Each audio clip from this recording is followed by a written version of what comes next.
عزیز دوستو، افضل but with facts میں ایک مرتبہ پھر خوش آمدید۔ اور ہم ہمیشہ آپ سے کہتے ہیں کہ ہماری کوشش ہوتی ہے کہ آپ کو غیر جانبدار طریقے سے خبروں اور حقائق سے آگاہ کریں۔ آج ہم آپ کو بتائیں گے کہ کل یعنی گزشتہ روز آپ جانتے ہیں کہ فوجی عدالت سے 25 پی ٹی آئی کے لوگوں کو سزا ہوئی تھی۔ اس کا امپیکٹ کیا آیا ہے؟ کیا جو آپ سوچ رہے تھے، ہم سوچ رہے تھے، وہی رد عمل آیا ہے؟ اگر وہ رد عمل نہیں آیا تو وجہ کیا ہے؟ اس صورتحال سے آپ کو آگاہ کریں گے۔ دوسرا، آپ جانتے ہیں کہ پی ٹی اے کے چیئرمین جناب عمران خان صاحب کی جانب سے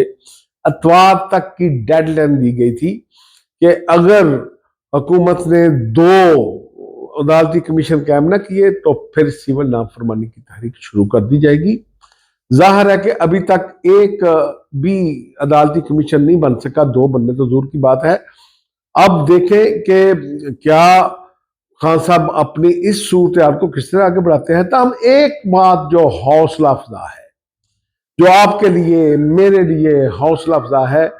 کہ پہلی مرتبہ حکومت نے بھی ہوش کے ناخن لیے ہیں اور وزیر اعظم جناب میاں شہباز شریف صاحب نے پی ٹی آئی سے مذاکرات کے لیے ایک کمیٹی قائم کر دی ہے، اور وہ کمیٹی جو ہے وہ کل سے اپنا کام شروع کر دے گی۔ اس کمیٹی میں نون لیگ کے لوگ بھی شامل ہیں، پیپلز پارٹی کے لوگ بھی شامل ہیں اور حکومتی اتحادی بھی شامل ہیں۔ اب دیکھتے ہیں کہ یہ مذاکرات کی بیل بنڈے چڑھتی ہے یا نہیں، اس میں کہاں تک سنجیدگی رہتی ہے۔ اس کی صورتحال ہم آپ کو بتائیں گے کہ کیا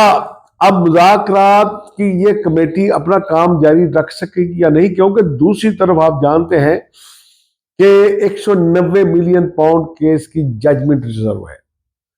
اور وہ فیصلہ اگر آ جاتا ہے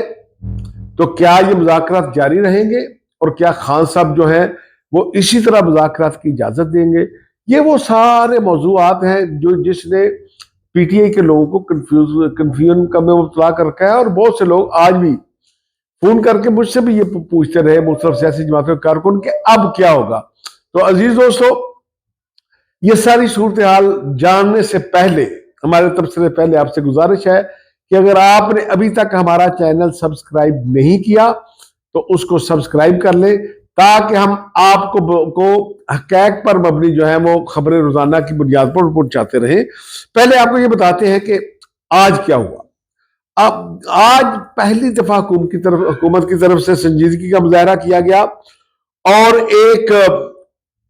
مذاکراتی کمیٹی قائم کر دی گئی ہے۔ یہ اچھی بات ہے۔ ہم گزشتہ کئی روز سے کہہ رہے تھے کہ اگر پاکستان تحریک انصاف 14 سال کے بعد مذاکرات کی ٹیبل پر بیٹھنے کے لیے تیار ہو گئی ہے تو حکومت کو نخرے نہیں کرنی چاہیے، پہاڑ پہ نہیں چڑھنا چاہیے۔ بھائی، اگر آپ کا کوئی مخالف آپ کو مذاکرات کی دعوت دیتا ہے تو آپ اس کو دیوار کے ساتھ مت لگائیں، اس کو اس کی کمزوری بھی مت سمجھیں، آپ اس کو اس کی نیک نیتی سمجھتے ہوئے آپ کو رسپانس کرنا چاہیے کہ بھائی اگر یہ رسپانس آ رہا ہے، اگر میرا مخالف مجھ کو یہ دعوت دے رہا ہے تو مجھے اس کو آن کرنا چاہیے۔ لیکن یہاں کیا صورتحال تھی کہ مختلف جو مسلم لیگ نون کے رہنما تھے، حکومتی وزراء تھے، پی ٹی آئی کا مذاق اڑا رہے تھے، اس کو دیوار کے ساتھ لگانے کی کوشش کر رہے تھے، اور یہ سمجھ رہے تھے کہ شاید 26 نومبر کے بعد اب پی ٹی آئی جو ہے وہ کوئی بڑا پروٹیسٹ نہیں کر سکتی، اس لیے اب ہمیں مذاکرات کی ضرورت نہیں ہے۔ تو ان حالات کے دوران ہم بار بار ریکویسٹ کرتے رہے، اور کوئی بھی سنجیدہ آدمی جو اس ملک میں رہتا ہے اس کی بھی یہی خواہش تھی کہ کسی طرح سے حکومت مذاکرات کی اس پیشکش کو قبول کرے۔ بہرحال آج اچھا ہوا کہ وزیر اعظم میاں شہباز شریف صاحب نے ایک کمیٹی قائم کی ہے،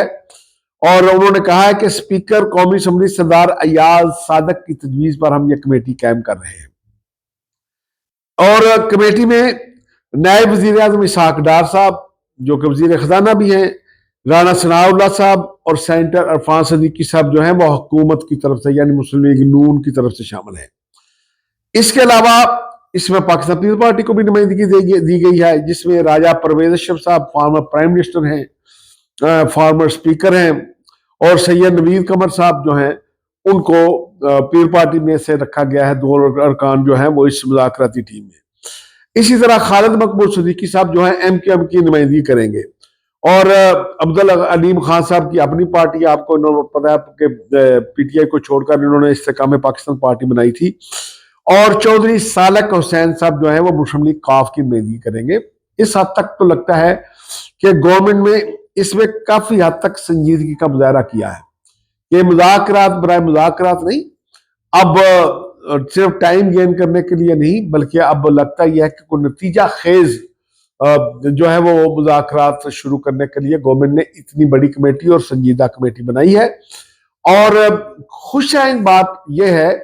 کہ پی ٹی آئی کے موجودہ چیئرمین بیرسٹر گوہر صاحب نے کل بھی کہا کہ اب وہ دھمکی کی بجائے اب درخواست، ریکویسٹ یا اپیل کی بات کرتے ہیں کہ بھائی ہمارا یہ ہے کہ ہمیں ہر صورت میں بات کرنی ہے، اور بات چیت کے ذریعے ہی ملک کو اس بحران سے نکالا جا سکتا ہے، اور اس لیے ہم اب بات چیت کرنے کے لیے تیار ہیں۔ پھر انہوں نے کہا، پھر جو ایک عجیب و غریب کنفیوژن پیدا ہوئی تھی کہ آپ جانتے ہیں کہ گزشتہ روز فوجی عدالت میں پہلی دفعہ 25 ملزمان کو سزا سنائی جن کا تعلق پی ٹی آئی سے ہے، اور وہ کیس 9 مئی کے تھے۔ مجھے یہ لگ رہا تھا کہ 9 مئی کے ان کیسز میں جب یہ سزا آ گئی ہے اور پی ٹی آئی کے سربراہ عمران خان صاحب اتوار کی ڈیڈ لائن دے چکے ہیں، تو اب اگر گورنمنٹ نے کمیٹی قائم کر بھی لی تو پی ٹی آئی مذاکرات سے انکار کر دے گی، کہ وہ کہے کہ بھائی ہم آپ سے کہہ رہے تھے کہ جوڈیشل کمیشن بناؤ، آپ نے ہمارے لوگوں کو سزا سنا دی ہے، تو اب کس بات کے مذاکرات؟ اب ٹھیک ہے، یا فیصلہ ڈونلڈ ٹرمپ کریں گے یا ہم سول نافرمانی کی تحریک شروع کر رہے ہیں، اور ہم دیکھتے ہیں کہ اب کب تک سروائیو کرتے ہیں۔ لیکن میں یہ سمجھتا ہوں کہ پی ٹی آئی کی طرف سے جو رد عمل ایکسپیکٹ کیا جا رہا تھا فوجی عدالتوں کی سزاؤں پہ، اس حد تک رد عمل نہیں آیا۔ پہلے تو یہ تھا کہ ایک دم جتنے ٹویٹر ہینڈل تھے وہ فوج کے خلاف شروع ہو جانا تھا اور انہوں نے اپنے طور پہ ایک پورے دنیا میں کمپین شروع کر دینی تھی جس سے یہ ڈیڈ لاک پیدا ہو سکتا تھا۔ پی ٹی آئی نے مذمت ضرور کی، لیکن انہوں نے کہا کہ جی ہم 9 مئی کے ان فیصلوں، 9 مئی کے ان ہمارے کارکنوں کو ہونے والی سزاؤں کے باوجود مذاکرات میں تعطل نہیں ڈالیں گے۔ اگر حکومت سنجیدہ ہوئی، حکومت نے مذاکرات کرنا چاہے، تو پھر ہم مذاکرات کی ٹیبل پہ ضرور بیٹھیں گے۔ یہ ایک میچور پارٹی کا رد عمل ہے۔ لیکن پھر مسلم لیگ نون جو ہے اس کا مذاق بھی اڑا رہی ہے، اس کے لیڈر فون کر کے لوگوں کو بتا رہے ہیں کہ دیکھیں ان 25 جن لوگوں کو سزا ہوئی ہے، ملزموں میں کوئی لیڈر ہوتا، کوئی خان صاحب کا رشتہ دار ہوتا، کوئی بیرسٹر گوہر کا رشتہ دار ہوتا، کوئی علی مین کا رشتہ دار ہوتا، بہن بھائی بیٹا ہوتا، کوئی ایم این اے ہوتا، کوئی ایم پی اے ہوتا، تو پھر پی ٹی آئی رد عمل دیتی۔ یا ہم کارکن تھے اس لیے پی ٹی آئی کو ان سے کوئی دلچسپی نہیں ہے اور ہمیں کوئی فرق نہیں پڑے گا۔ بہرحال میں اس کو یہ سمجھتا ہوں کہ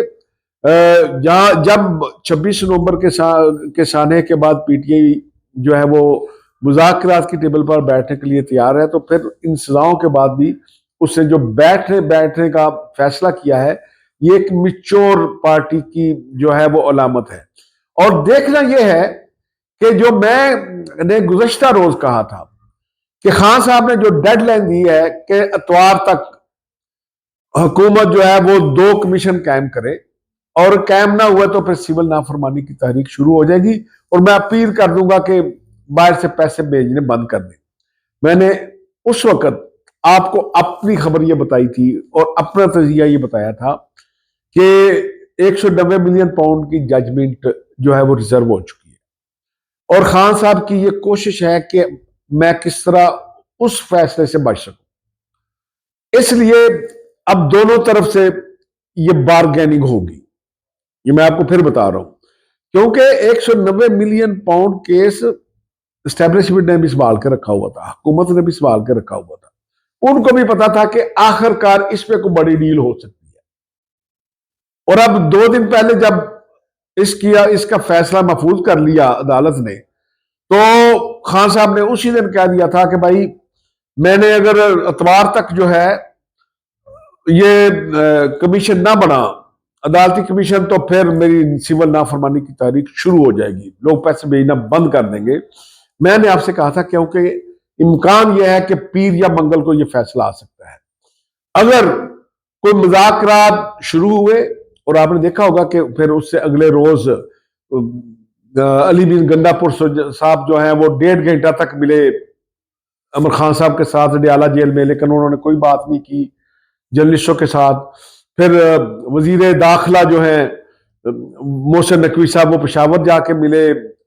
علی بن گنڈا پور صاحب کے پاس، لیکن اس حوالے سے کوئی بات نہیں، وہ ملک کی سلامتی کی باتیں کی گئی۔ اور میں نے آپ سے کہا تھا کہ اگر پیر منگل کو یہ ججمنٹ 190 ملین پاؤنڈ کی نہیں آتی تو پھر یہ سمجھ لینا کہ سول نافرمانی کی تحریک بھی شروع نہیں ہوگی، کیونکہ یہ مشروط ہے۔ شرط اصل یہ ہے پی ٹی آئی کی جانب سے کہ بھائی اس ججمنٹ کو آپ سرد خانے میں ڈال دیں، بات چیت کرتے رہے، اور اگر آپ نے یہ اصلاح سنا دی خان صاحب کو تو پھر ہمارے پاس رہ کیا جائے گا؟ تو پھر ہم بھی آخری حد تک جائیں گے، کامیاب ہوں یا ناکام ہوں۔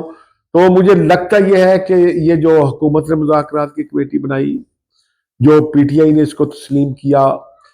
اور اب مذاکرات صبح سے شروع بھی ہو جائیں گے۔ اب لگتا یہ ہے کہ منڈے کو تو کم از کم یہ ججمنٹ 190 ملین پاؤنڈ کی نہیں آئے گی۔ لگتا یہ ہے کہ بات چیت کسی سمت چل پڑی ہے، جو ملاقاتیں ہوئی ہیں بیہائنڈ دا سین، اور ایک دم پی ٹی آئی کا رد عمل جو ہے وہ انتہا سے، جو بڑا 7ویں آسمان سے تھا اس سے زمین پر آیا ہوا ہے۔ تو یہ ویسے نہیں آ گیا، اس کے پیچھے کوئی نہ کوئی کہانی ہوگی، اور وہ کہانی ہم آپ کو بتانے کی کوشش کرتے رہیں گے، کھوج لگا رہے ہیں۔ اگلے پروگرام میں آپ کو ضرور بتائیں گے کہ کہانی کیا ہے، اور وہ بات بھی منظر عام تک آ چکی ہوگی کہ 190 ملین پاؤنڈ کا فیصلہ آیا ہے یا نہیں۔ دوستو، ہمارے پروگرام کا وقت ختم ہوا چاہتا ہے، آپ کے فیڈ بیک کا انتظار رہے گا۔ اجازت دیں، اللہ حافظ۔